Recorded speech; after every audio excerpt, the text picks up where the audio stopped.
Buenas tardes, mi nombre es Beatriz Rangel, soy miembro de la directiva del Inter-American Institute for Democracy, encargada de las relaciones internacionales. Y para mí es muy grato darles la más cordial bienvenida al foro Quo Vadis Latin America 2022. The Inter-American Institute for Democracy es una entidad privada sin fines de lucro cuyo objetivo es la promoción y difusión de los valores de la libertad, la democracia, los derechos humanos y la institucionalidad en las Américas. Está constituido por académicos, políticos, profesionales, trabajadores, empresarios, hombres y mujeres de distintas nacionalidades. Es un centro de pensamiento sin connotaciones partidistas que para el logro de sus objetivos realiza investigaciones académicas, seminarios, coloquios y eventos en un contexto de pluralismo y de tolerancia. Mantiene un fondo editorial para la publicación de obras que contribuyen a la difusión y defensa de la democracia, de la libertad y de la institucionalidad. Les saludamos desde nuestra sede, nuestro presidente Tomás Regalado, nuestro director ejecutivo Carlos Sánchez Berzaín, el embajador Mariano Causino, miembro del Consejo del Inter-American Institute for Democracy, María Berlao, directora del Archivo Documental de Cuba, y el miembro de nuestra directiva, Ricardo Israel. Cubriremos el siguiente programa. Palabras de bienvenida, Tomás Regalado. Intervención de destacados analistas de la realidad latinoamericana sobre la perspectiva en este 2022 de Argentina, Bolivia, Brasil, Chile, Colombia, Costa Rica, Cuba, Ecuador, El Salvador, México, Nicaragua, Perú y Venezuela. Se cerrará el foro el secretario general de la Organización de Estados Americanos, don Luis Almagro. Dada la concurrencia de tantos y tan destacados talentos y la significación de su análisis, vamos a ser muy estrictos con el cumplimiento de los 5 minutos asignados a cada intervención. El foro pretende llevar a nuestros seguidores y afiliados un panorama de los destinos que va a recorrer la región latinoamericana en este año 2022. Por de pronto, la mayoría de los expertos en el seguimiento de la región vaticinan el inicio de una década de declive económico, conflictos sociales y desplazamientos geopolíticos que podría llevarse por delante 3 décadas de desarrollo y la institucionalidad democrática de la región. Sin más, le voy a pedir a nuestro presidente, don Tomás Regalado, ex alcalde de Miami, ex director de Radio y TV Martí y laureado periodista, que dé inicio a nuestro foro con sus palabras de bienvenida.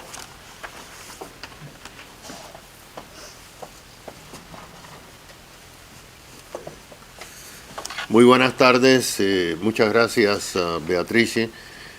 El Instituto Interamericano por la Democracia inicia el año como lo debe de iniciar, examinando a fondo la América Latina. Y es lógico que Quo Vadis América Latina 2022 se esté originando en la sede del Instituto en la ciudad de Miami. Una ciudad que es descrita en los brochures de turismo como la capital de las Américas o la ciudad del sol, pero que realmente lo que es la capital del exilio, no solamente de los cubanos, sino de países cuyos ponentes van a estar aquí hoy presentes y que son además de notables economistas, abogados, políticos, son exilados de Cuba, de Bolivia, de Venezuela, de Nicaragua, de Perú, y otros que están asediados por el narcocastrismo y chavismo, como Colombia, Ecuador, Argentina y de hecho todo el istmo centroamericano. Tenemos el honor de tener 2 notables ex mandatarios de la América Latina como ponentes en el día de hoy. Y la misión de este instituto es simplemente presentar las voces más autorizadas. La misión de ustedes que están conectados con nosotros es difundir, multiplicar a través de sus redes, de sus amistades, de sus familiares, las voces que van a escuchar en el día de hoy. Quizás juntos podemos evitar que la respuesta a la pregunta de esta tarde sea el abismo o la oscuridad para la América Latina y que podamos tener un 2022 con el regreso de las democracias a nuestro continente. Bienvenidos y muy buenas noches.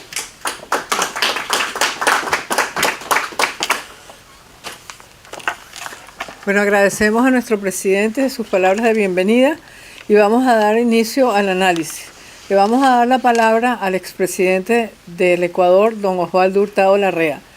Él es miembro del Consejo del Inter-American Institute for Democracy, es escritor y político, quien se desempeñó como presidente del Ecuador desde el 24 de mayo de 1981 hasta el 10 de agosto de 1984.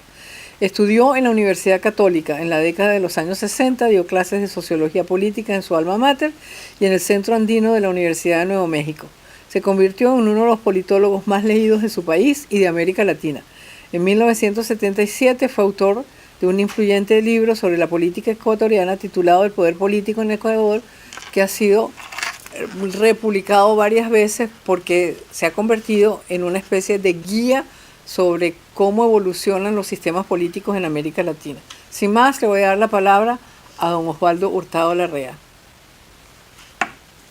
Gracias, querida Beatriz, por tu amable presentación y mucho gusto de hablar con mis amigos del Instituto Interamericano por la Democracia. Esta reunión contiene un título que es una pregunta. ¿A dónde va América Latina? Yo quisiera contestarle de manera provocativa, para no repetir esas discusiones que solemos tener en América Latina, que no nos conduce al encuentro de los caminos que necesitamos para salir adelante. Bueno, mi respuesta es a ninguna parte.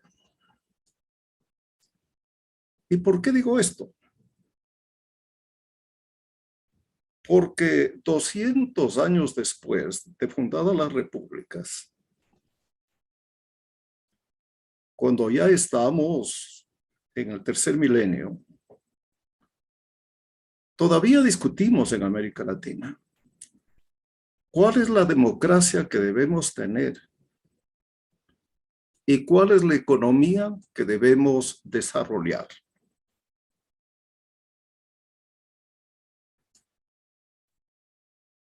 Y sobre estos dos asuntos existen los más diversos puntos de vista. Podríamos pasar toda esta reunión enumerándolos y yo solo voy a hacer un breve resumen. Chile intenta o trabaja en una nueva constitución para darse una nueva democracia y una nueva economía. El presidente del Perú está planteando algo parecido. A principios de siglo, 4 países hicieron lo propio. Y 3 de ellos tuvieron asambleas constituyentes para definir esa nueva democracia y esa nueva economía. Y al menos 3 de ellos terminaron con tiranías que torturaron, que apresaron, que mataron a muchos de sus opositores. Esto en cuanto a la democracia. Y en cuanto a la economía, para hablar de Venezuela, el país más rico de América Latina, hoy convertido en el más pobre del continente, con más del 90% de la población en la pobreza. Y quienes gobiernan Venezuela van a seguir, y así lo han dicho, por el mismo camino. Lo mismo podría decir de Nicaragua, de Cuba, de Ecuador durante el gobierno de Correa y de Bolivia durante el gobierno de Morales. Yo, tomando en cuenta estos antecedentes, no me llamaría la atención que si tuviéramos un seminario de la misma naturaleza en unos 5 o 10 años vuelva a hacerse la misma pregunta. Y quisiera adelantarme diciendo dos cosas sobre las que deberíamos, aunque sea después de 2 siglos, estar de acuerdo. Que hay una sola democracia, una sola, no hay varias, no hay democracias distintas, hay una sola, la vieja, la antigua, la tradicional democracia, la que ha asegurado los milagros económicos de Norteamérica, de Europa, del Japón, de Corea del Norte y de otros países en el mundo. Y que hay una sola economía, la economía de mercado. No hay otra que haya sacado a tantos miles de millones de la pobreza en el siglo XX, como lo ha hecho la economía de mercado. Y otras economías, para ponerles un nombre, alternativas, casi todas de orientación socialista, bueno, han sumido en la pobreza y en la miseria a miles de millones de personas. Bien, estos dos puntos, si a esta altura del siglo XXI pudiéramos discutirnos y ponernos de acuerdo, termino enseguida, creo que no nos haríamos la misma pregunta en 1 o en 5 años. ¿A dónde va América Latina? Muchísimas gracias, presidente Hurtado. Además, quiero felicitarlo porque un récord. Lo hizo en 5 minutos. Una presentación de tanta densidad en 5 minutos. Quiero aprovechar la pausa para agradecer la presencia en nuestra sede a otro miembro de nuestro directorio, don Enrique Aristigueta Granco. Bienvenido, don Enrique. Y ahora le vamos a dar el derecho de palabra a Eduardo Gamarra, que es profesor titular de Ciencias Políticas en el Departamento de Política y Relaciones Internacionales de la Universidad Internacional de la Florida, FIU. También dirigió el Centro Latinoamericano y del Caribe de 1994 al 2007. En febrero del 2016 fue nombrado director fundador del Foro de Opinión Pública Latina en la Escuela Stephen Green de Asuntos Internacionales y Públicos. Bienvenido, profesor Gamarra. Usted va a disertar sobre El Salvador. Bueno, muchas gracias, Beatriz. Un placer estar nuevamente con ustedes. Yo sí voy a participar y me voy a tener que retirar porque tengo clases en unos minutos. También quiero saludar a amigos como los que están en la mesa y el presidente del Ecuador, el expresidente del Ecuador, que nos ha dado una visión interesante, ¿no? A la que yo quiero de alguna manera situar el caso de El Salvador en ese contexto. En primer lugar, yo creo que es importante entender que para hoy una buena parte de la comunidad académica y también en la región ha pasado a definir a El Salvador como que está gobernada por un dictador, que ya es una democracia iliberal, para ponerle esos adjetivos que el expresidente no le gustan, ¿no? Que se está minando la separación de poderes en El Salvador, ¿no? Y obviamente esta interpretación ha llevado a que Estados Unidos ponga en una lista, curiosamente, ¿no? un gobierno de derecha, como es el del presidente Bukele, en una misma lista con gobiernos como Cuba, Nicaragua y Venezuela. Dentro de esta nueva definición, ¿no? A nivel global, de que no debemos hablar tanto de que hay unas izquierdas y unas derechas, sino más bien que hay democracia y autoritarismo. Y si bien estoy de acuerdo con esa gran tendencia a nivel global, porque por ejemplo hablar de Putin como una persona de izquierda hoy en día no tiene mucho sentido. Quizás Putin está más a la derecha que la misma derecha norteamericana, por ejemplo. Pero lo que creo que es importante para tratar de situar a El Salvador en este debate, ¿no?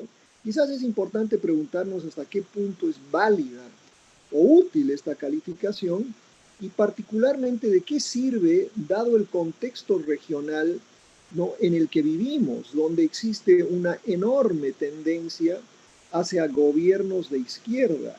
Veamos, ¿no?, que con la tendencia actual, para finales del 2022, solo 3 países, Uruguay, Paraguay y Ecuador, quedarían con democracias, digamos, gobernadas por políticos de derecha o políticos más alineados, digamos, con unas políticas, digamos, de la derecha o del liberalismo, ¿no? Es decir, países comprometidos con la democracia liberal, países comprometidos con la democracia representativa y que mantengan economías abiertas.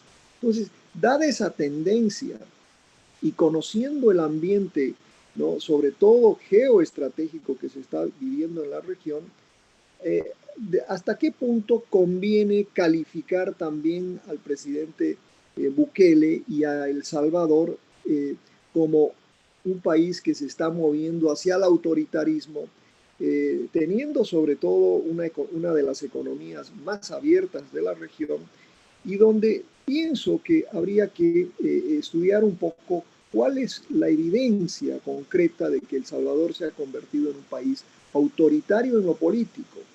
Y quizás la pregunta importante, dado que ya he descartado que en El Salvador no estamos hablando de una economía no liberal, una economía, digamos, socialista, una economía controlada por el Estado, más bien la tendencia es hacia mayor apertura, hacia mayor invitación a la inversión extranjera.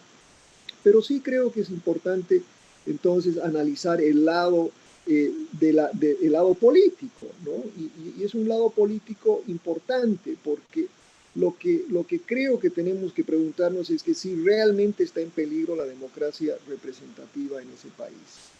Y acá quizás es importante empezar con esa observación que nos hizo el presidente Obama hace mucho tiempo ya, de que las elecciones tienen consecuencias, y particularmente tienen consecuencias en contextos donde hay un colapso total de las oposiciones, ¿no?, que es lo que vemos, la tendencia generalizada en la región. Ese es el colapso de partidos de oposición, y peor. Doctor Gamarra, le queda un minuto. Perfecto. Y quizás lo peor es que también tenemos una tendencia, y sobre todo una tendencia hacia la falta de confianza en las instituciones de la democracia.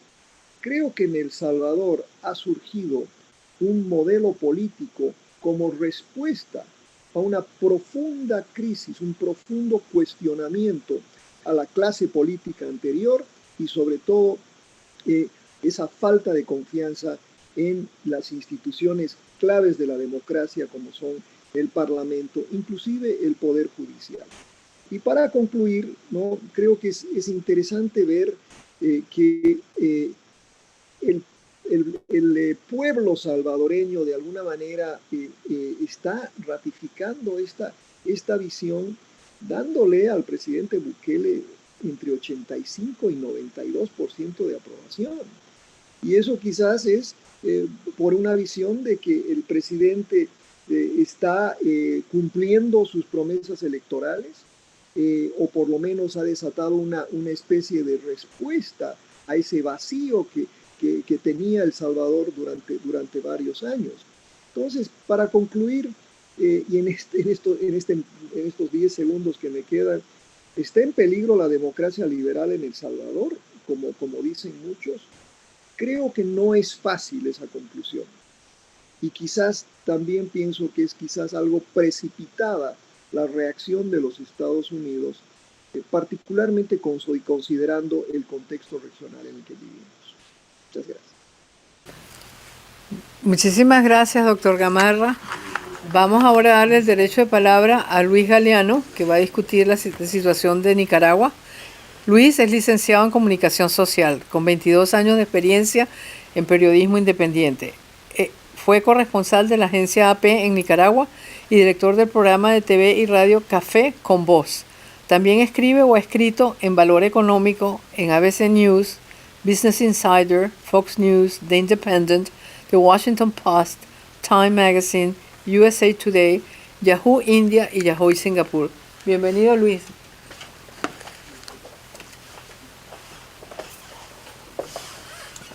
Gracias. Buenas tardes, doctor Sánchez, miembros del instituto, amigos que nos acompañan a través de la transmisión, a los presentes, a quienes están también dándole seguimiento a este interesante y necesario foro. Quo vadis, Latinoamérica, al abismo, al despeñadero, al carajo, escuchaba un comentario aquí en Rumor hace unos segundos. Al guindo, diríamos en Nicaragua. Y lo peor de todo es que ocurre delante de nuestros ojos, sin que los países democráticos y los sistemas que se suponen están ahí para defender los estándares de la democracia hagan algo que realmente sirva para rescatar al continente de las garras de la mafia populista que avanza a sus anchas. El caso de Nicaragua es el ejemplo más actual y palpable de la incapacidad del sistema democrático frente a los regímenes dictatoriales. Daniel Ortega y Rosario Murillo han instaurado una tercera dictadura en el continente, mientras la comunidad internacional, que se supone defiende las libertades, ve pasar el cadáver y se lamenta. Ortega asesina, encarcela, tortura, exilia y la comunidad internacional insta a que se respeten los derechos humanos. Ortega hace fraude, se reelige sin competencia o con sus competidores secuestrados y se pone la banda presidencial aun cuando la comunidad internacional le advierte con fiereza, y pongo comillas, entiéndame el sarcasmo, que no haga más de eso. Se sanciona a personeros del régimen, a la mujer y a los hijos de Ortega, pero este se abanica con todo, sabido que nada de eso lo sacará del poder. Ortega es un dictador señalado de cometer delitos de lesa humanidad, vinculado a redes de narcotráfico y el lavado de dinero, y es ahora parte de un consorcio internacional de malhechores cuya cabeza está en La Habana, soportado por Caracas en América Latina y con padrinos desde Rusia, China e Irán. Pero a Ortega y a sus camaradas, amigos, le siguen tratando como presidentes. Y hasta se le sigue viendo con admiración porque fue un guerrillero que derrocó a la dinastía de los Somoza. Y a ese romanticismo revolucionario, el tirano nicaragüense le saca el máximo provecho. En la OEA, por ejemplo, la Asamblea General votó indicando que Ortega hoy por hoy es ilegítimo. Se le delegó al secretario general Luis Almagro solicitar con urgencia una reunión con el régimen con el objetivo de, entre comillas, acordar la realización de reformas electorales integrales de acuerdo con lo solicitado en resoluciones anteriores de la OEA y de conformidad con obligaciones de Nicaragua en el marco del derecho internacional, según el texto. El plazo para esas gestiones se venció el viernes 17 de diciembre. El secretario Almagro pidió un mes más de plazo para tratar de convencer a los dictadores. Esa fecha se cumplió el pasado lunes y fue hasta hoy por la mañana que actualizó al Consejo Permanente de lo que dice que ha hecho. El secretario Almagro dice que le han enviado notas al mismo Ortega y que han buscado una aprobación para que llegue una misión de la OEA y que la respuesta de parte del régimen, abro comillas, es que la misma no es posible debido al contexto que vive Nicaragua y que será manejado por otras opciones para restablecer o para establecer una agenda positiva. Agregó el secretario Almagro que lo ocurrido no constituye progresos específicos que abran procesos de trabajo. Tampoco es pertinente decir, dijo Almagro, que ha habido un rechazo formal o que es definitivo a los contactos y a los trabajos iniciados.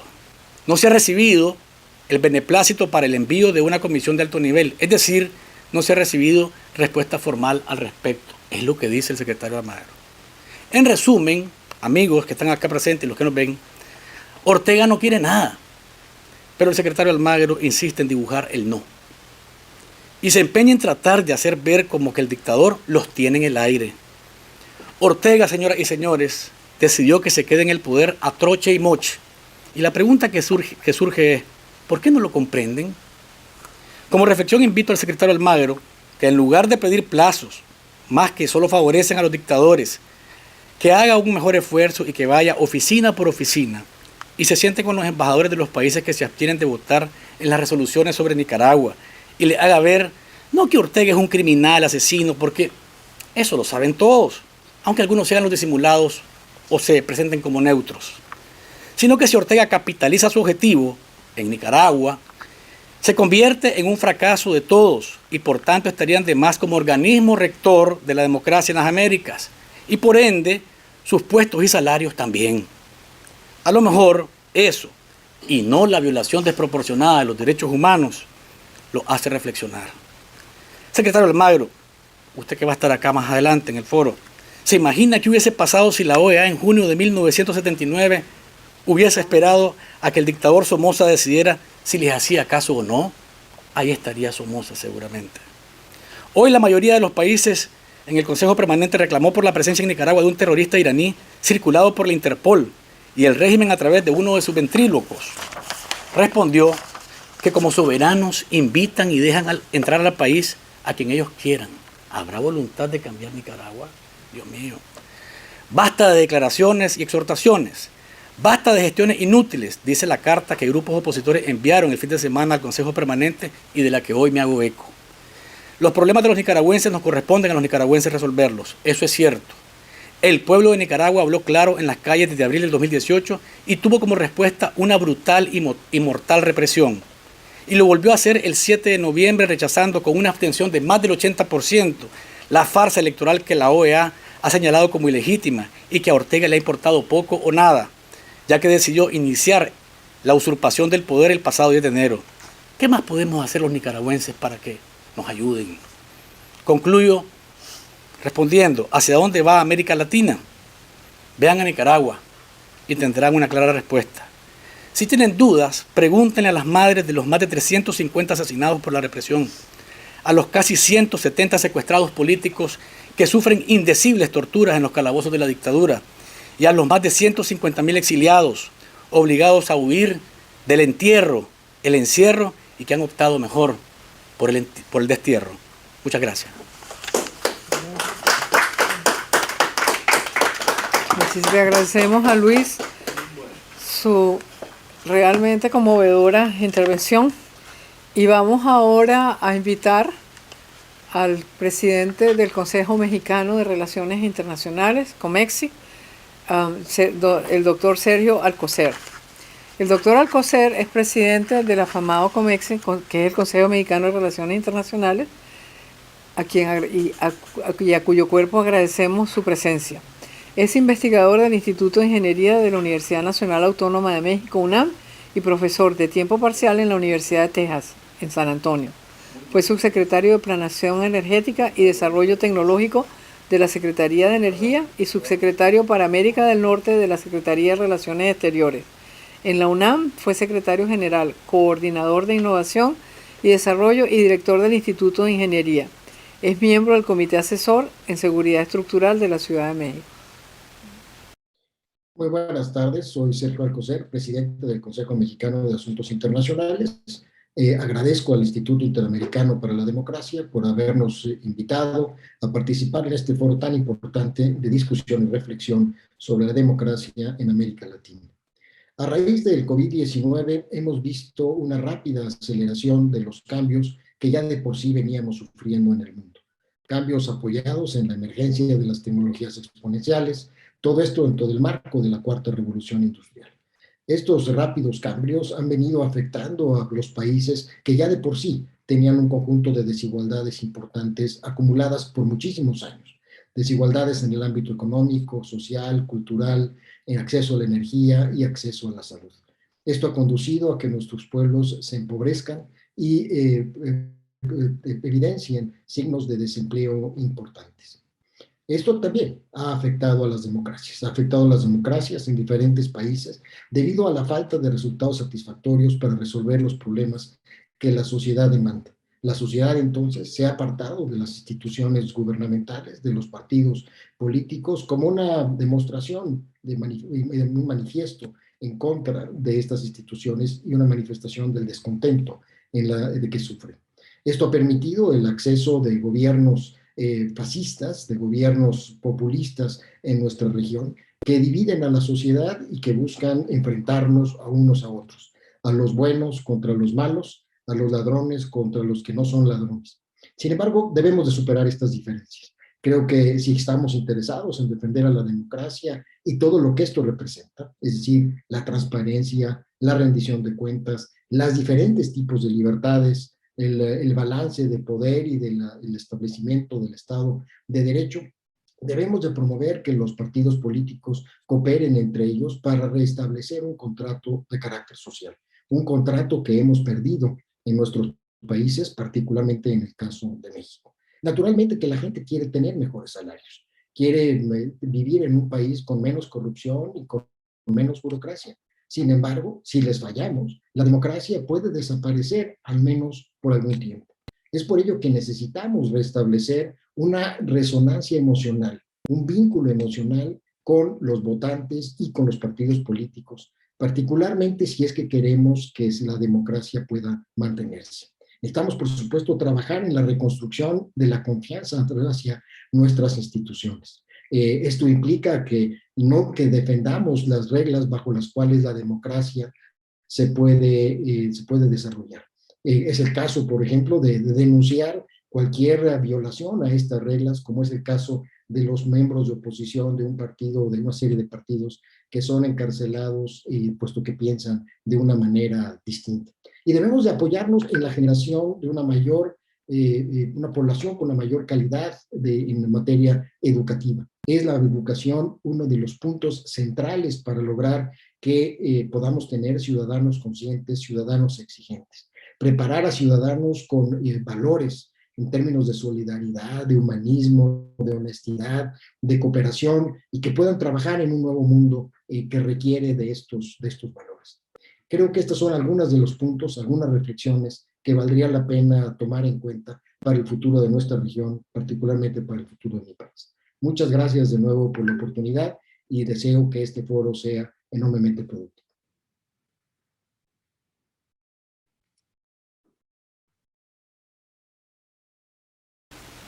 Muchas gracias, doctor Alcocer. Bueno, y ahora vamos a pedirle a un miembro de nuestro consejo, el embajador Mariano Causino, que nos venga a presentar la situación de Argentina. El embajador Causino es abogado de la Universidad de Buenos Aires y profesor de Política Exterior Argentina e Historia Contemporánea. Escribió Argentina en 1980-2013, cronología de 3 décadas de historia, y Argentina 1950-1980, una cronología de un país en la Guerra Fría. Ambos editados por Double Harbour. Es colaborador habitual en los medios gráficos y audiovisuales en temas de asuntos globales. Bienvenido, embajador.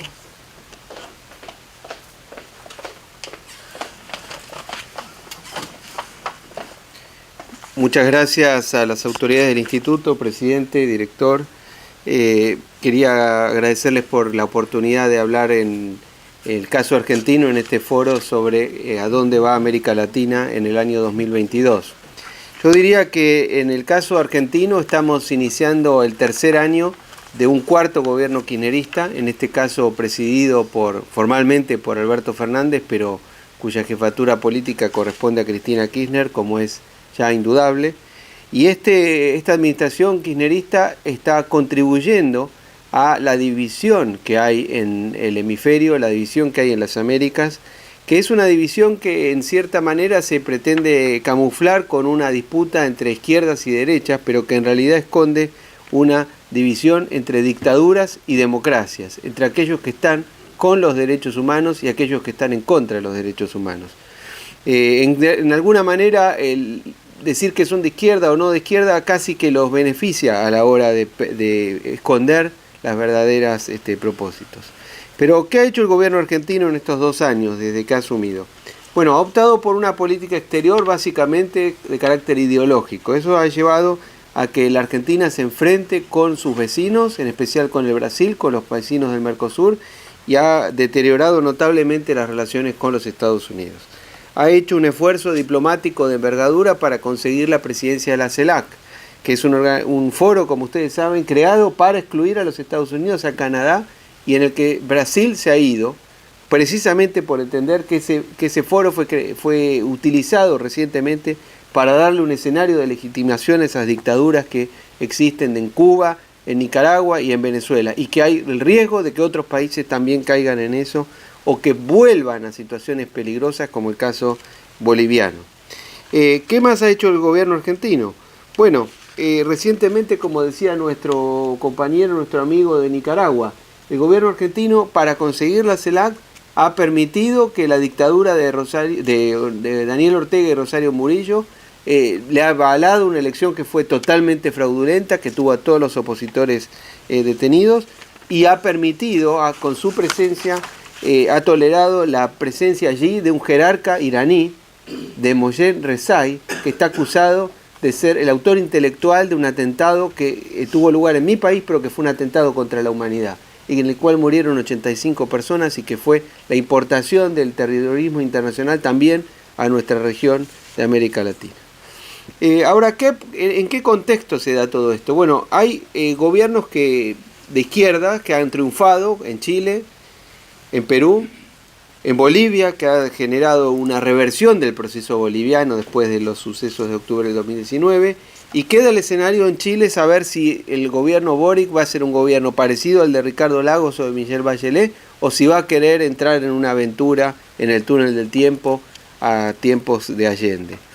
Creemos que es fundamental saber qué va a pasar en el Brasil. Brasil es nuestro principal socio comercial, un país con el que la Argentina ha deteriorado su relación por culpa de la ideología de este gobierno, pero hay que ver si Lula vuelve a ser presidente del Brasil, si Lula va a actuar como actuó en su momento al principio de su gobierno democráticamente, o si va a ser también un aval a las dictaduras que existen en el hemisferio.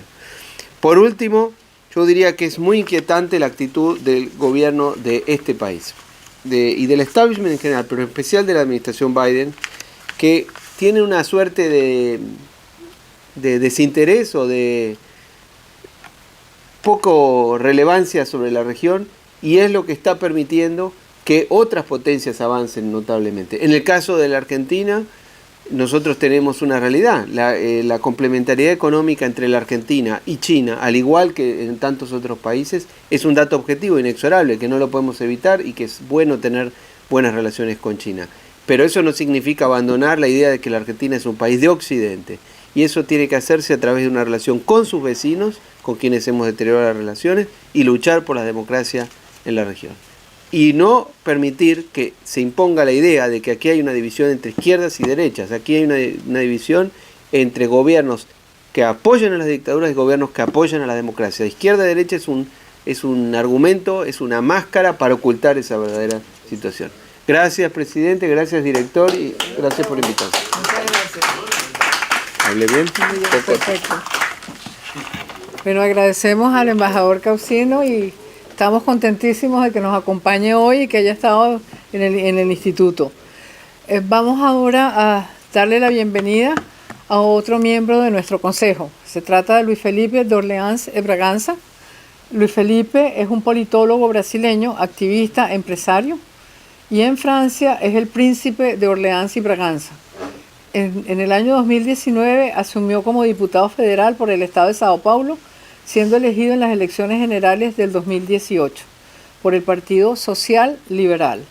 Es uno de los líderes y cofundadores del movimiento liberal Acorda Brasil, que fue favorable a la destitución de Dilma Rousseff, y es el autor del libro ¿Por qué Brasil es un país atrasado? ¿Qué hacer para entrar en el siglo XXI de una sola vez? Bienvenido, Luis Felipe. Muchas gracias, mucho feliz de estar aquí más una vez. Me encanta que muchos aquí tenemos una visión muy similar del problema de América Latina, mucho porque los sistemas políticos de América Latina son muy similares, entonces hay mucha troca de experiencias que son paralelas, entonces muy interesante.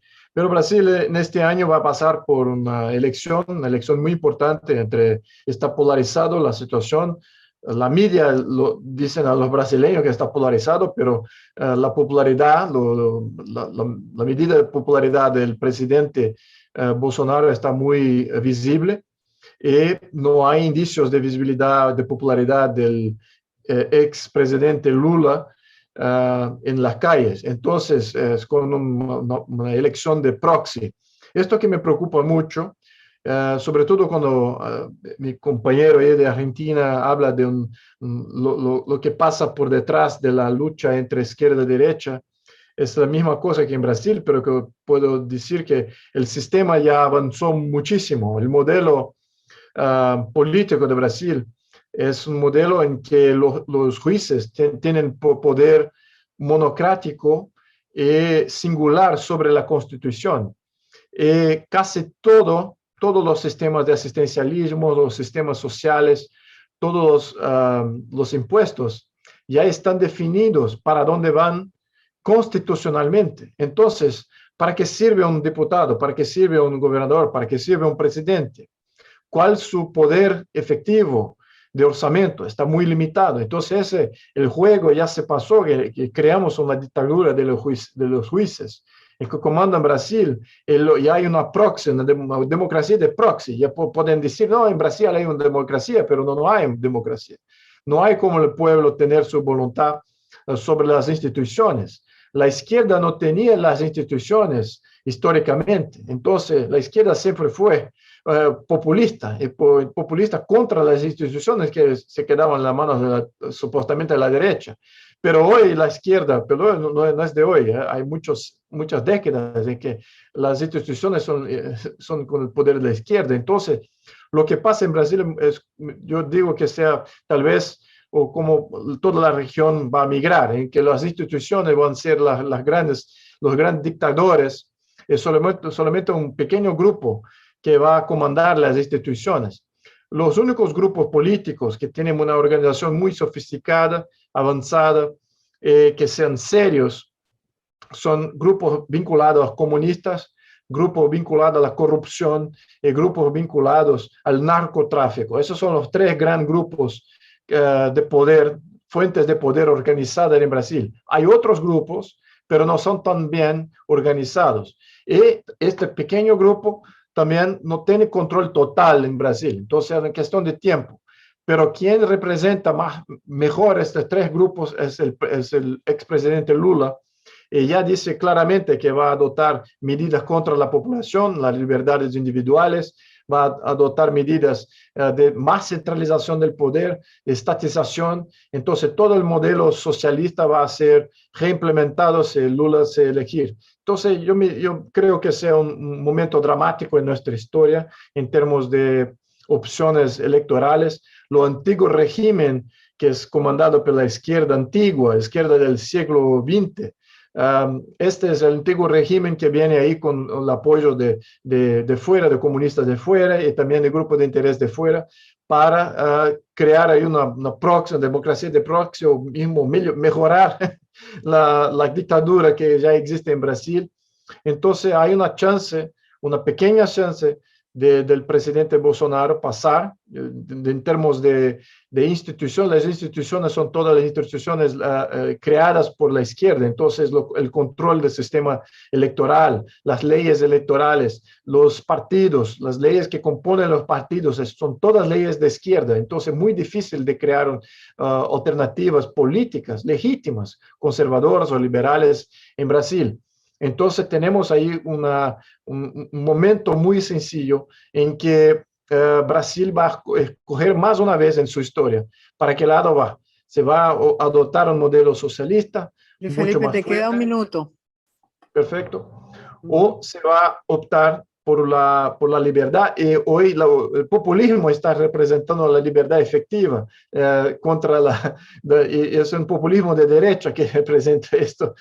Pero sí, estoy aquí hermanado con los otros aquí que dicen que no es una cuestión de izquierda-derecha, es una cuestión de democracia y dictadura, de socialismo versus libre mercado. Entonces, yo también creo que esto es verdad, pero yo creo que toda la región sufre del mismo problema. El sistema son de instituciones que no son democráticas, que son para dominar, para controlar, no son representativas. Entonces, tenemos el mismo problema y este año va a ser crucial para Brasil. Muito obrigado.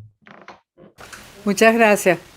Agradecemos la presentación de Luis Felipe Orleans y Braganza y vamos a darle el derecho de palabra a César Combina, que es un antropólogo y político peruano. Fue congresista de la República durante el periodo parlamentario 2020-2021. Bienvenido, César Combina, del Perú. Muchas gracias. Quiero empezar saludando al Instituto Interamericano para la Democracia, a todos los que nos acompañan el día de hoy. Y antes de empezar mi comentario, solidarizarme al nombre del Perú con todos los disidentes y luchadores de Nicaragua, de Venezuela y de Cuba. Gente que lucha por la libertad, que lucha por su patria y que desde Perú la venimos siguiendo constantemente. Vemos cómo estos dictadores atropellan sus derechos y aquí no nos hemos quedado callados. En mi periodo parlamentario fui el único congresista que levantó la voz a favor de los hombres y mujeres que querían una libertad para su pueblo en Nicaragua, en Venezuela y en Cuba. Y creo que es lo mínimo que deberíamos hacer, porque merecemos una región libre de comunismo, libre de dictaduras y libre de todo este maltrato contra los derechos humanos, contra las libertades individuales que vivimos. Perú, el día de hoy, está atravesando un proceso muy difícil. El año pasado, hace muy poco tiempo, tuvimos la posibilidad de elegir entre dos opciones, entre la libertad, que unió a mucha parte del Perú, y también hacia un cambio, pero hacia un cambio que no decía todo lo que venía atrás de él. Personalmente vengo luchando contra Perú Libre, un movimiento de izquierda criminal nacido en Cuba, financiado por Venezuela y que se asentó en la región que represento, en la región Junín, durante casi 8 años, donde manejó el gobierno regional de una forma dictatorial, donde implementó una política populista de médicos de familia, de meter al Estado en la casa de la gente, a nivel de salud, a nivel de educación, pero sobre todo en donde la corrupción hizo una gran bolsa económica. Esta bolsa económica permitió que el año 2021 postule un candidato que nadie conocía, un profesor de una provincia muy lejana denominada Chota, que sumó muchas mafias locales y regionales. Y allí le doy la razón a nuestro hermano de Brasil, le doy la razón a nuestro hermano de Bolivia y le doy la razón también a nuestro hermano de Nicaragua, en donde entendemos que estos procesos no vienen solos y que son mafias transnacionales las que vienen financiando este gran proceso continental, este gran proceso que ha permitido que políticos que no han sido formados académicamente, que no han destacado económicamente o con su propia política pública, pasen a dirigir un país como el caso del Perú. Esto en el Perú nos ha afectado muchísimo. Ha destrozado la institucionalidad, ha destrozado la meritocracia y ha destrozado además un proyecto de país que teníamos. Subió el dólar de 3.5 soles a más de 4.5 soles. Ahora ha bajado un poco, producto de que ya no hay más dólares en el mercado. Tenemos un gobierno que no tiene control de la política pública y que sobre todo se dedica a la microcorrupción. Esto copiando de mala forma el modelo de Evo Morales, el gran patrocinador del presidente actual Pedro Castillo de nuestro país.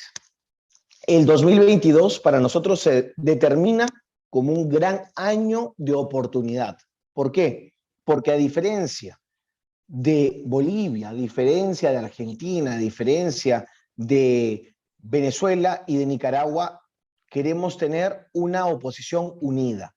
Vienen las elecciones regionales y municipales y desde nuestro frente venimos promoviendo la unidad de la oposición para garantizar que más del 80% de las municipalidades y gobiernos regionales sean elegidos por alguna opción diferente, ya sea de derecha, de centro, de izquierda, pero diferente a la del gobierno nacional, a la de Perú Libre, a la de la organización financiada desde Venezuela y desde Cuba, una opción del socialismo del siglo XXI.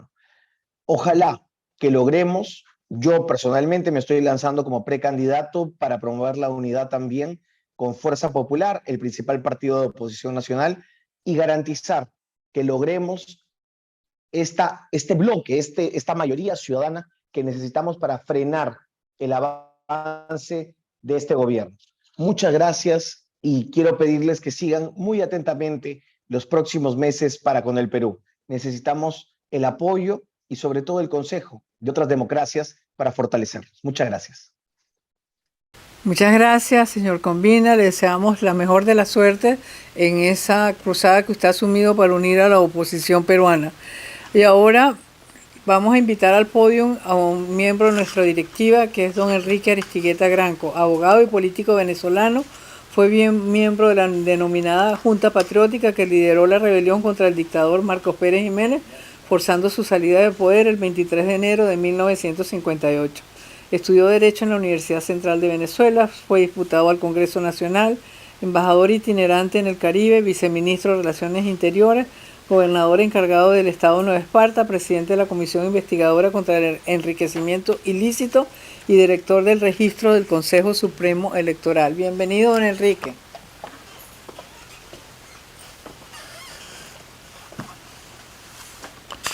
Gracias, Beatriz. Estimados amigos, buenas noches. Son 5 minutos nada más. Hay una cosa en la cual todos estamos de acuerdo. La América Latina, políticamente hablando, está enferma. Está amenazada de una grave enfermedad. Y la democracia de América Latina está amenazada de muerte. El cáncer cubano, que no se extirpó a tiempo, ha hecho metástasis.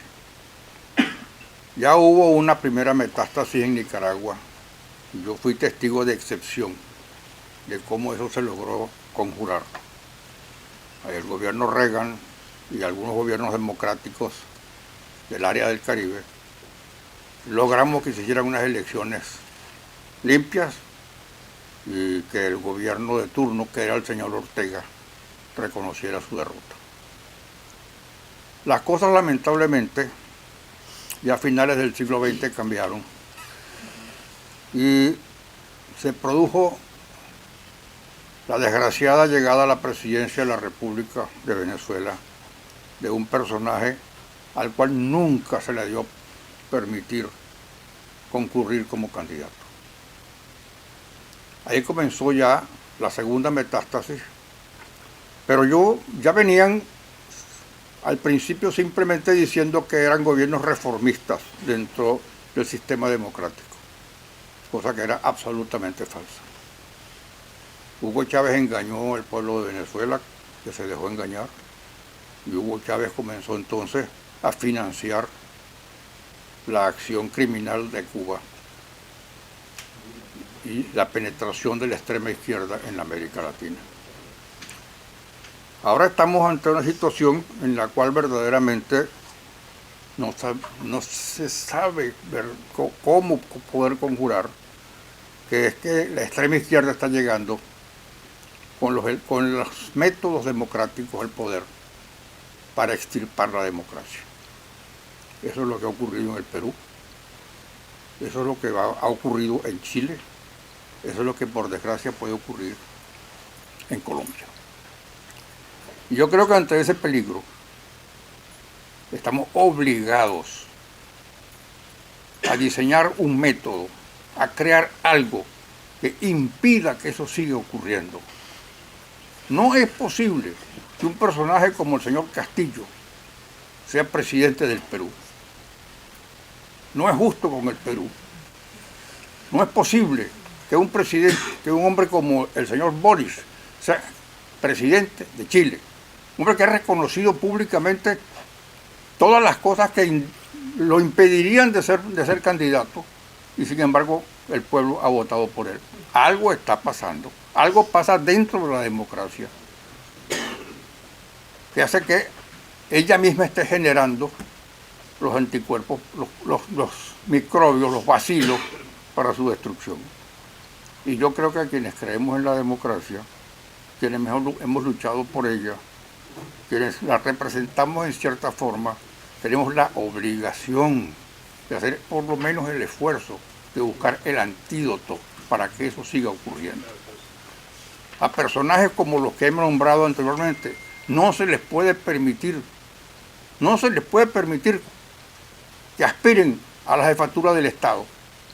Si queremos la sanidad, queremos la salvación, si queremos la decencia y la continuidad de la democracia en esos países, porque van directo a extirparla. No lo dicen de antemano, salvo ahora sí que lo están diciendo, porque esa era la táctica durante unos cuantos años anteriores, pero ya están diciendo claramente lo que van a hacer, como lo dijo Castillo, como lo dijo Boric y como lo está diciendo Petro.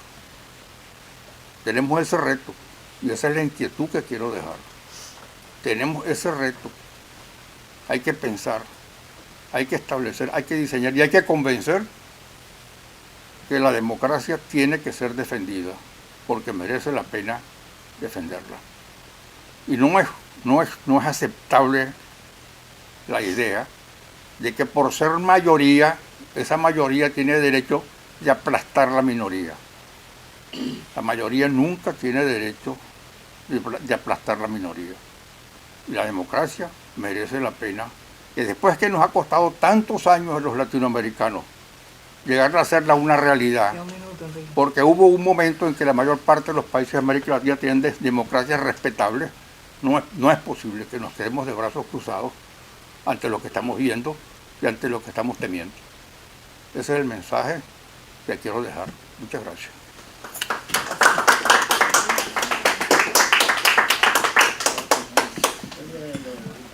Muchísimas gracias, don Enrique. Ahora le vamos a dar la bienvenida a un personaje muy especial, que es don Francisco Santos Calderón, ex vicepresidente de Colombia. Francisco Santos Calderón fue vicepresidente de Colombia durante los mandatos de Álvaro Uribe. Es graduado de la Universidad de Kansas y de la Universidad de Texas en Austin. Fue Nieman Fellow de Harvard y la mayor parte de su vida ha ejercido como periodista. En los años 80 fue víctima de un secuestro perpetrado por la pandilla de Pablo Escobar y luego de ser liberado, Santos ha creado organizaciones civiles para asistir a las víctimas de secuestros y a sus familiares. Él nos hará hoy la panorámica de Colombia. Bienvenido, muchas gracias, don Francisco. Muchas gracias y un placer estar con ustedes y Carlos. Ya este es como el tercer foro en el que estamos y en el que hablamos de los riesgos de América Latina. Del último foro a hoy hemos visto cómo cómo se empieza a crear un nuevo escenario político donde Chile y Perú entran en juego de un paso hacia una izquierda que destruye la institucionalidad democrática, y ahora en el año 2022, dos de las piezas fundamentales para consolidar ese juego entran en disputa, Brasil y Colombia. A mí no me cabe la menor duda que si el señor Gustavo Petro llega al poder en Brasil, la democracia liberal de Colombia, la segunda más antigua del continente, se muere. A mí no me cabe la menor duda que el señor Gustavo Petro no entrega el poder. A mí no me cabe la menor duda que si Gustavo Petro llega a la presidencia, lo que vamos a ver es un camino muy parecido al de Venezuela, y por eso creo que las elecciones ahorita de marzo y después de mayo, las presidenciales, porque en marzo son las primarias que hay entre los candidatos y las de Congreso, va a haber tremenda injerencia de Cuba, de Rusia, de toda esa izquierda criminal latinoamericana y de Venezuela. Usted con $300 millones cambia un resultado electoral en Colombia. Y eso es lo que está en juego hoy en día, y Colombia, como gran aliado de los Estados Unidos, representa o es el símbolo del triunfo de esa izquierda criminal que hoy está acabando con la democracia liberal. Por eso no soy optimista, soy tremendamente pesimista, a no ser de que pasemos de las discusiones a la acción. Y vuelvo a un tema que planteamos en la última reunión que tuvimos sobre el acuerdo democrático que se firmó en la Organización de Estados Americanos el día preciso del 9 de septiembre, en el que supuestamente se deberían garantizar los derechos democráticos de nuestros países. En ese entonces había una sola dictadura, hoy ya hay 3 consolidadas, una cuarta en vía de consolidación, como es Bolivia, y 2 que muy pronto, y no nos demoraremos en ver, van a seguir ese camino, como es el tema de Chile y del Perú. Sí, en este nuevo escenario político, con una nueva geopolítica integral en el continente, en la que Rusia hoy actúa mucho más en el continente que lo que actuó durante la Guerra Fría, en el que Irán, como bien nos lo dijo, lo han dicho varios expositores, tiene nuevos intereses y utiliza esas alianzas de comunidades libanesas para penetrar los escenarios y crear guerras asimétricas, en el que China tiene inmensos intereses económicos y juega con ellos, pero con un objetivo fundamental que une a estos 3 y es su enemistad con los Estados Unidos y con los valores que representa la situación de América Latina. Va de mal y va a seguir yendo de mal en peor. Y va a seguir yendo de mal en peor precisamente porque Estados Unidos está ausente de la región. Porque no existe política americana frente a estas dificultades. Y creo que la principal labor que tenemos que hacer todos nosotros es que el Congreso de los Estados Unidos, es que Estados Unidos como administración pública y como gran, digamos, defensor de estas libertades, empiece a entender lo que está en juego en la región. Hoy no lo entiende, hoy no lo ve, hoy no le interesa. Y si Estados Unidos no está involucrado, los que creemos en estos derechos, los que creemos en estas libertades, estamos condenados a ver cómo país tras país se va perdiendo y cómo libertad tras libertad se va a ir perdiendo. Ese es el trabajo que tenemos que hacer y, repito, para terminar, lo que dijimos en ese evento, o lo que dije en ese evento sobre la Carta Democrática de la OEA. O la Carta Democrática tiene ingredientes económicos de acceso a mercados que generen que los países que tomen la decisión de ahuyentar o de salirse de estos parámetros democráticos que encarnan una democracia liberal, y la causa económica y la perspectiva económica decrece dramáticamente, o esto va a seguir, digamos, por el mismo camino que ha seguido, y es con grandes pronunciamientos diciendo qué horror se está muriendo la democracia y viendo cómo día tras día esta retrocede en el continente.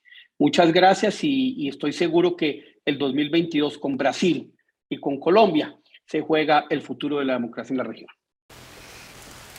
Muchas gracias, Francisco. Ahora vamos a invitar al podio a un ser muy especial. Se trata de María Berlao. María es cofundadora y directora ejecutiva del Free Society Project, también conocido como el Cuba Archive, Archivo de Cuba. Es un grupo de expertos sin fines de lucro incorporado en Washington, D.C. para promover los derechos humanos a través de la investigación y la erudición. Sus extensas publicaciones sobre Cuba cubren una amplia gama de temas: economía, inversión extranjera, derecho internacional, política, derechos humanos. Nadie más autorizado que María Berlao para pintarnos la situación y la perspectiva de Cuba. Bienvenida, María.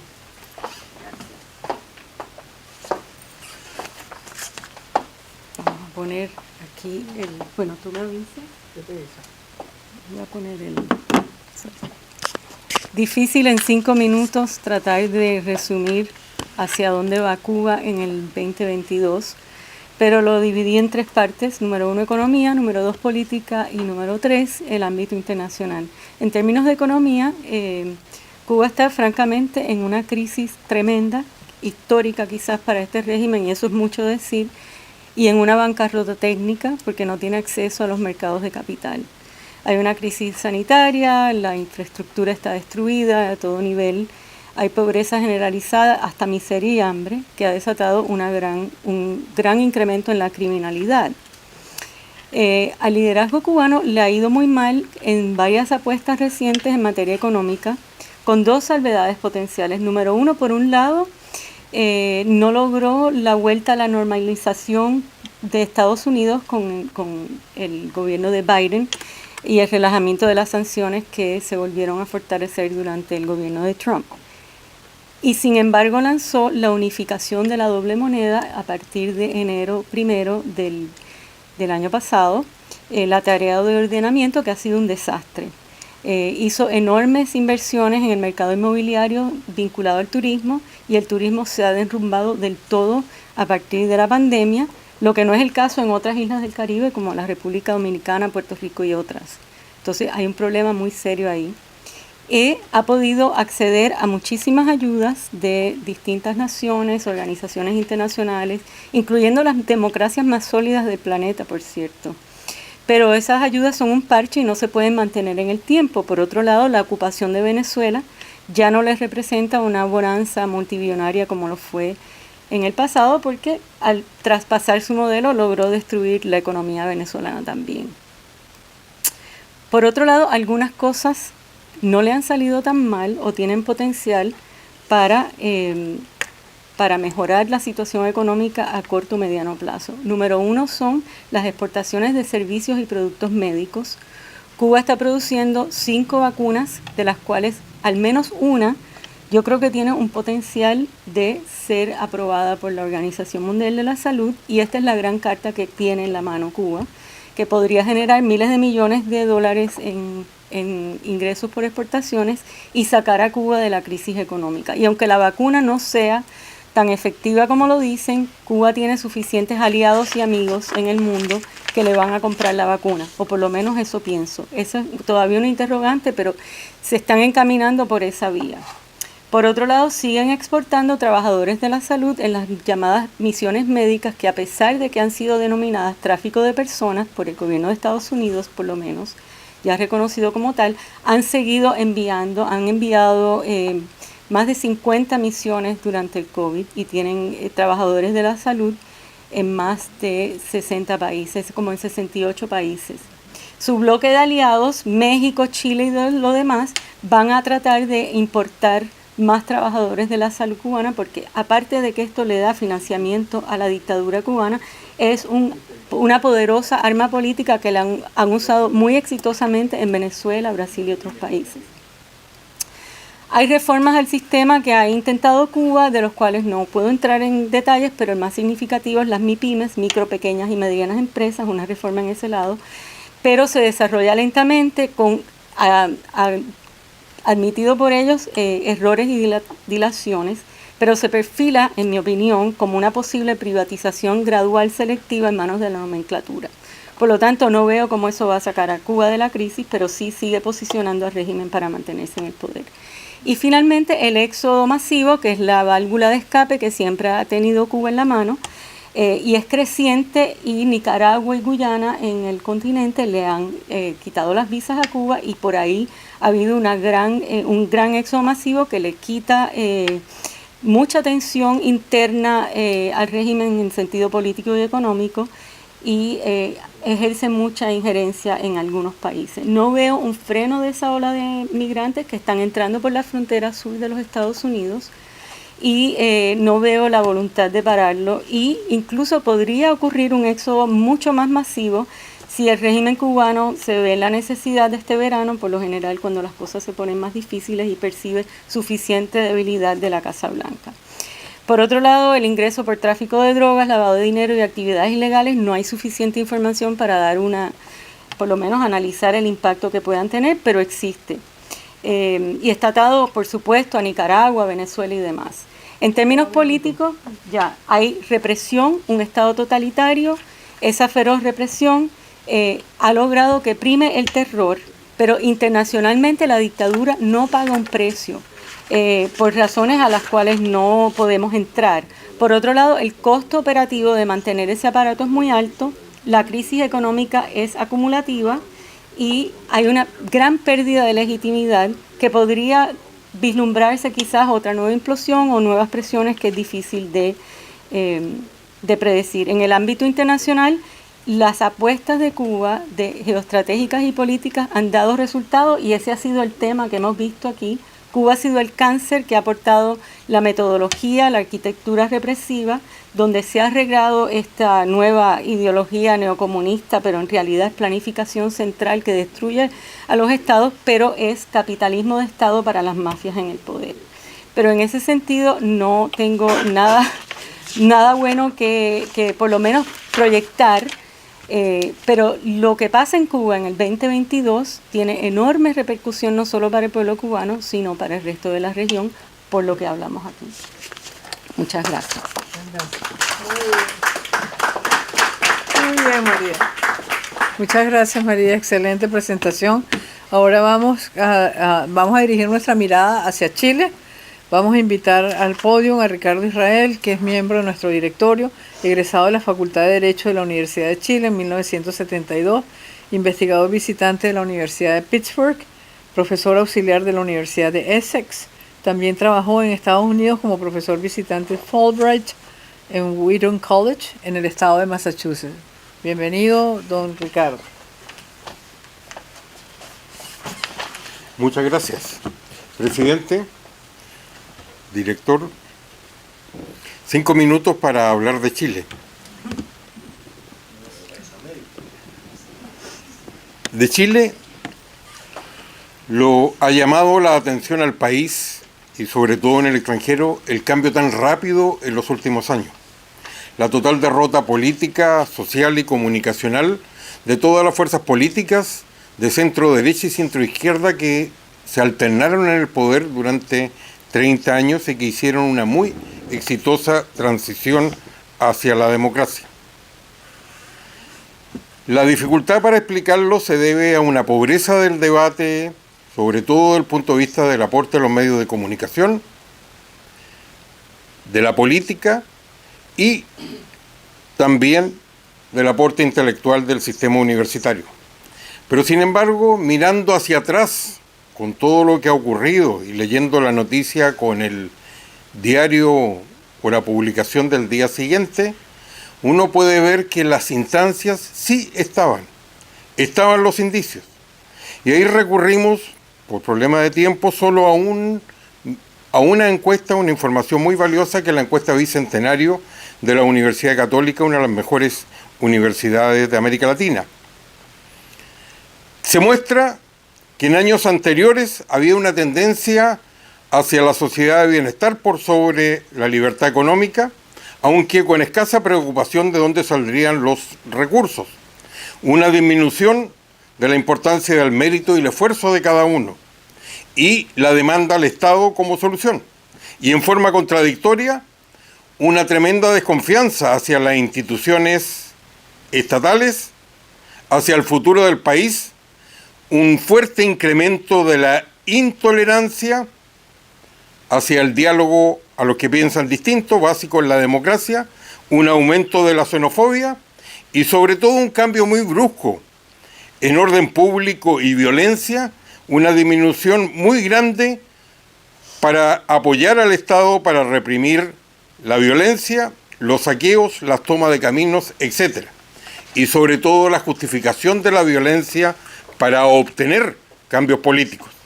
Mi propia experiencia personal es que, habiendo participado en la campaña presidencial de 2013, ahí estaban los indicios. Sobre todo, la imposición de un relato por sobre los hechos, que nada había sido logrado en los últimos 30 años. El año 2022 es fundamental por 3 motivos. La aparición de un nuevo gobierno, ya que la última elección presidencial fue entre 2 alternativas, la derecha y la izquierda, que no habían tenido mayor presencia en los últimos 30 años. Un nuevo gobierno que descubre desde ya que distinto es hacerlo desde el poder.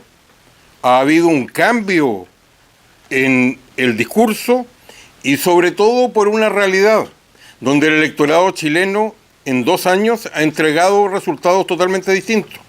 Una convención constituyente en la cual se le dio una mayoría a grupos antisistema que no proponen una reforma, sino una refundación total del país, en lo económico, en lo político, en lo social y en lo simbólico. Un Congreso empatado que no puede hacer cambio, y de ahí surgen las alternativas para Chile en este año 2022. O la confrontación o el diálogo. Y quizás la decisión que pueda tomar el nuevo gobierno de esperar la convención constituyente y apoyar una demora del plebiscito. La Convención Constituyente no es un nuevo poder del Estado. Su misión fue un grupo de 155 personas electas para proponer una redacción de constitución que debiera ser plebiscitada probablemente en el mes de septiembre, a no ser que pidan una extensión. Ahí está el gran cambio que puede esperar a Chile, no un resultado electoral que está en veremos por el empate en el Congreso, ya que las reformas que quieran hacer necesitan mayorías legales y constitucionales que hoy día no están disponibles, sino una constitución que podría cambiar totalmente el desarrollo y ser una modificación de una historia constitucional ya de 200 años. Lo que se le abre al país, que ya en 1988, cuando fue derrotado el general Pinochet, lo que separaba entonces a los chilenos era aún mayor que lo que hoy día existe, una total división en torno a la política, la economía y la sociedad. Y sí, se llegó a un acuerdo. Lo que se requeriría es un nuevo pacto. El lugar natural es la Convención Constituyente, pero las mayorías antisistema probablemente no van a dar esa oportunidad. Y lo que debe surgir aquí el 2022 o es la aprobación o el rechazo de esta propuesta de constitución, y si en vez de la confrontación surge la posibilidad de un nuevo pacto que refleje las nuevas realidades y que reemplace al que murió política, comunicacional y socialmente de la transición. Y como conclusión, obviamente algo que Chile se ha negado durante demasiados años, el llamado excepcionalismo chileno. No existe. Chile es parte de la historia latinoamericana y lo que ha habido es una fórmula para trasladar el conflicto social al debate jurídico. Ya lo había dicho alguna vez Neruda, que en la época predigital decía que en Chile corría tinta antes que sangre por la publicación de las medidas en los diarios oficiales, y también García Márquez, que reflexionaba lo llamativo de escuchar que se vocearan leyes por vendedores ambulantes en las calles céntricas. Pero sobre todo, la incertidumbre total que le espera a un país donde poco había cambiado y sí habían continuado con mucha consistencia y constancia durante 30 años, hoy día con la decisión que deben tomar sobre las nuevas reglas del juego para muchas décadas. Muchas gracias. Gracias, muchas gracias. Bueno, queremos presentar las excusas del expresidente de Costa Rica, don Luis Guillermo Solís, que por una contingencia médica no podrá estar con nosotros esta tarde. Vamos a invitar entonces al podio a Carlos Sánchez Berzaín, director ejecutivo del Inter-American Institute for Democracy, exministro de Gobierno de Bolivia, máster en Ciencia Política y máster en Sociología, politólogo, miembro fundador del Ateneo Jurídico Boliviano, catedrático de Derecho Constitucional y Derecho Internacional Público, columnista en varios medios de la región como Infobae, y es autor de varios libros, el más reciente presentado en este instituto en diciembre del 2020. La ofensiva del castrochavismo, que es una agresión a la democracia. Bienvenido, Carlos. Muchas gracias, Beatriz. Saludos, estimados amigos. Quo Vadis Latinoamérica, con una vista desde Bolivia. Para eso, una descripción rápida de lo que es hoy día mi país. Bolivia empieza el 2020 como una dictadura, parte del sistema dictatorial del socialismo del siglo XXI o castrochavismo, que está jefaturizado por Cuba, que tiene su plataforma principal en Venezuela, que opera en Nicaragua, que controla el gobierno de Bolivia como una dictadura satélite, y que está apoyado por dos gobiernos en países democráticos, que son la Argentina de Fernández Kirchner y México de López Obrador, y que trabaja para convertir en dictaduras castrochavistas, el Perú con Castillo y el Chile con el nuevo presidente recientemente elegido. En ese contexto, es muy difícil hacer notar el papel de Bolivia en el contexto latinoamericano, porque, como siempre digo, es el país que no existe. ¿Quién sabe que Bolivia es una dictadura o quién reconoce aquello? Rara vez, porque nadie se acuerda que en Bolivia hay 65 presos políticos, que está presa política la expresidenta Yanine Áñez y que junto con ella hay una cantidad de personalidades, dirigentes cívicos, jóvenes de la resistencia regional de Cochabamba, mujeres, gente condenada, igual que en Cuba, a decenas de años con procesos que no son juicios jurídicos, sino simples linchamientos. Que Bolivia es un país donde el régimen ha hecho fraude electoral para levantar hoy día la bandera de la democracia y decir que ganó una elección en octubre del 2020, cuando ha hecho crecer el padrón electoral entre el año en que llegó Evo Morales al poder al año 2019 y 2020, en cerca del 97%, cuando la población en ese mismo tiempo solo ha crecido el 23%. Que Bolivia es un país en el que hay más de 1,5 millones de votantes fantasmas con los cuales el régimen tiene asegurada cualquier elección que quiera ganar. Y que Bolivia tiene una oposición funcional, que es una oposición como la de todos los países del castrochavismo, que si no hace lo que le conviene a la dictadura para legitimarse con la mayor imagen de democracia posible, son convertidos en rehenes, que eso es lo que son. Todos los que se llaman opositores en Bolivia hoy día tienen juicios, tienen procesos, pero al propio tiempo son alcaldes, son dirigentes sindicales, son gobernadores, tienen funciones públicas que les permiten ejercer esta simulación como rehenes del sistema dictatorial. Eso es Bolivia. Y a partir de esa Bolivia, que además tiene un sistema de impunidad garantizado, que es un narcoestado, que ha multiplicado la producción de coca y de cocaína y que se integra al eje, al hub de tráfico de drogas que es Venezuela, con la gran dirección de Cuba, está realizando entreguismo de sus recursos naturales a países como Irán, como Rusia, como China, y está prácticamente vendiendo la patria. Con una resistencia civil que lucha por su libertad, que está básicamente en las regiones, en los comités cívicos, en los movimientos sociales, sindicales, estudiantiles, y que lucha. Lo que pasa en Bolivia no es nada diferente a lo que pasa en Nicaragua, a lo que pasa en Cuba, a lo que pasa en Venezuela, a lo que ha de pasar en cualquiera de los países donde el castrochavismo imponga su sistema dictatorial.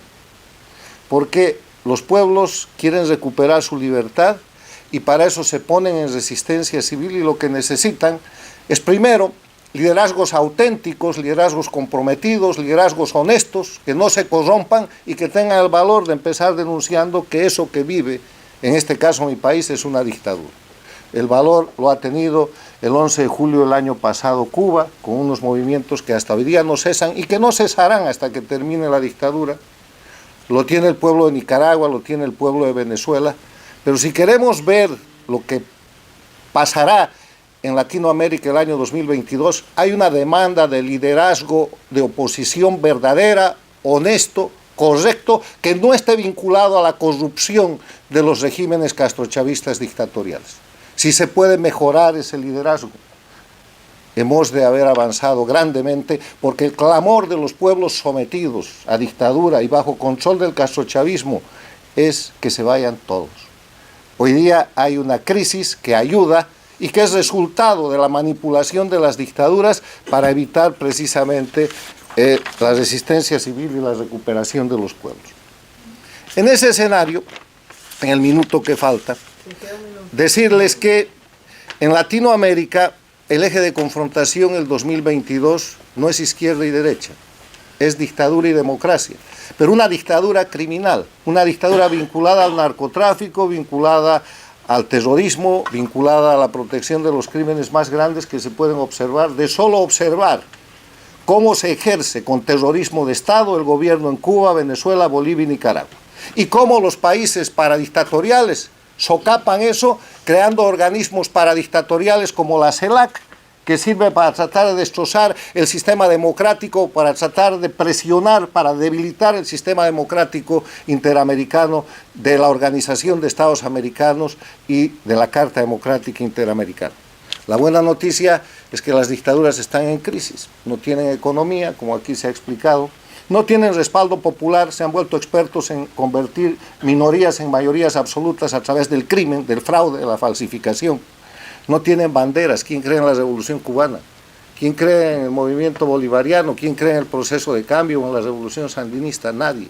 Son criminales vinculados a los más grandes intereses transnacionales que identifican el crimen organizado transnacional. Si a eso le podemos agregar el 2022, una actitud más correcta, más coherente de la comunidad internacional y de las democracias, con sanciones inhabilitantes que defiendan los propios derechos de los países y gobiernos democráticos, es posible que este año veamos la derrota de las dictaduras de la región. Muchas gracias.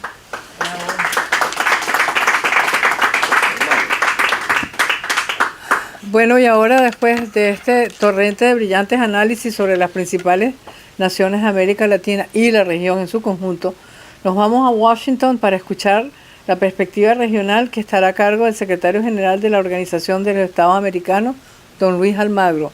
Bienvenido, don Luis.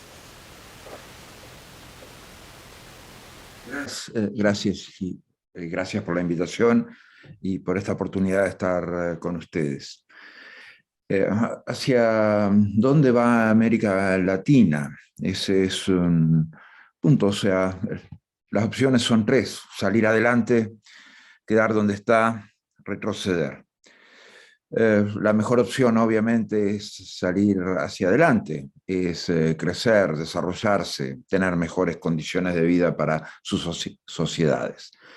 Para ello tiene que resolver varias cosas: problemas estructurales y problemas coyunturales que está enfrentando.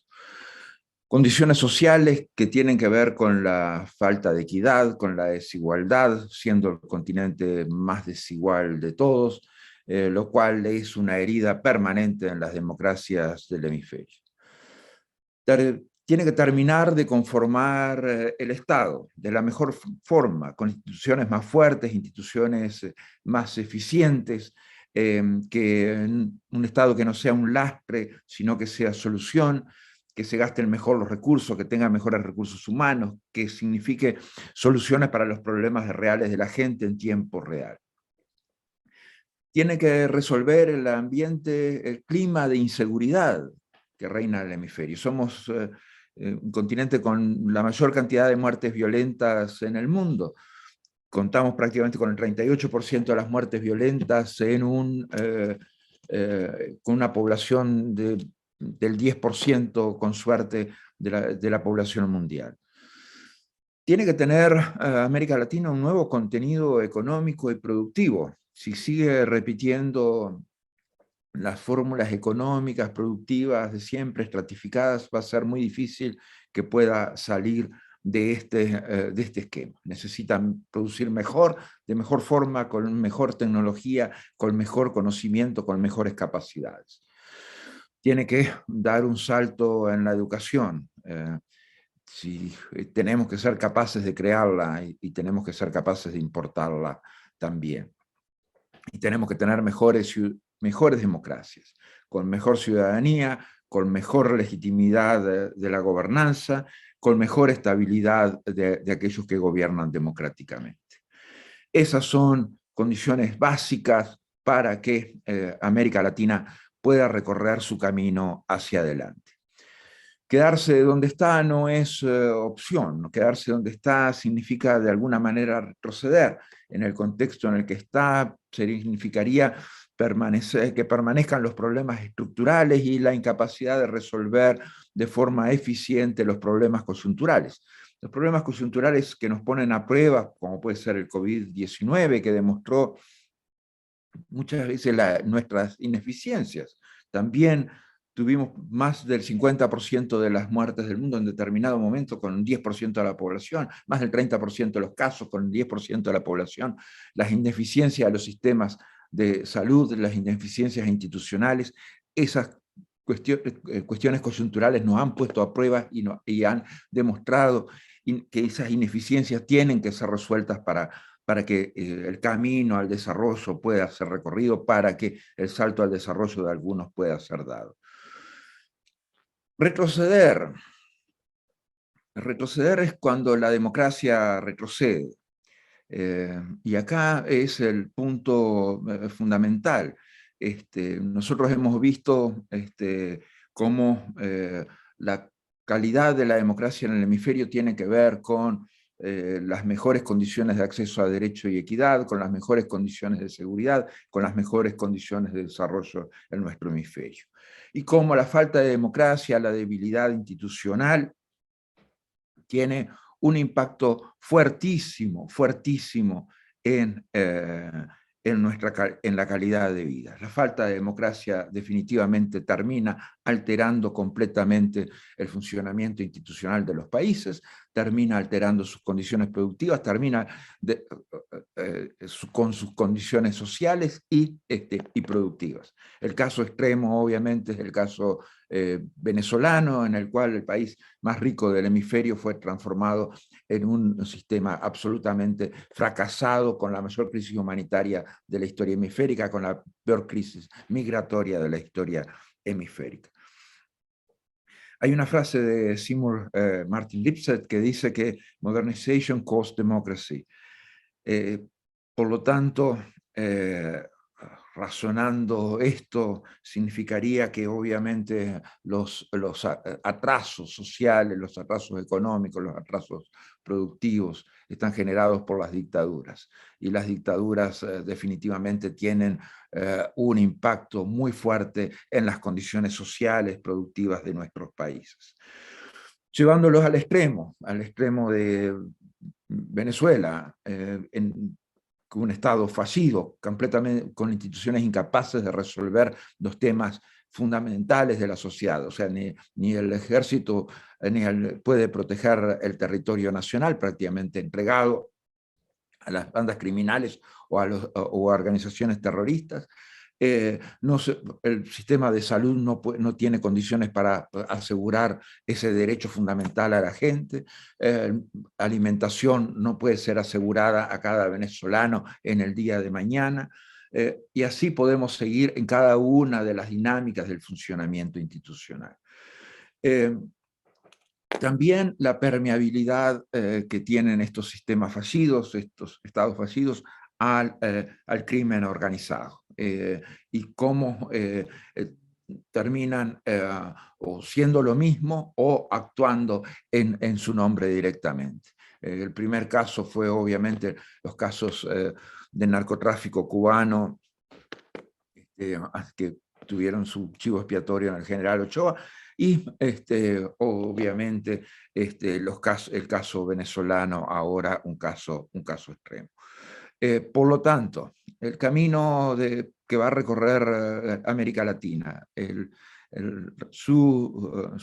mejor sendero está dado por que pueda asegurar las mejores condiciones de funcionamiento democrático. Y en ese sentido deben estar todos nuestros esfuerzos. No podemos empantanarnos en ideología. He discrepado con juzgamientos que se pueden hacer a gobernantes de izquierda o juzgamientos que se pueden hacer a gobernantes de derecha cuando han demostrado verdadera vocación democrática, y verdaderamente eso termina también empantanando nuestras sociedades. Tenemos que tener, y nuestros sistemas políticos. Nunca podemos quedar empantanados en la ideología. Tenemos que ser capaces de construir en el largo plazo, y construir en el largo plazo tiene que ver con construir entre todos fundamentalmente. Les agradezco la oportunidad de conversar con ustedes y de haber hecho esta presentación. Muchas gracias. Muchísimas gracias al secretario general de la OEA, y con esta intervención damos por terminado el foro. Buenas tardes, gracias por acompañarnos y nos seguimos viendo en este espacio del Inter-American Institute for Democracy.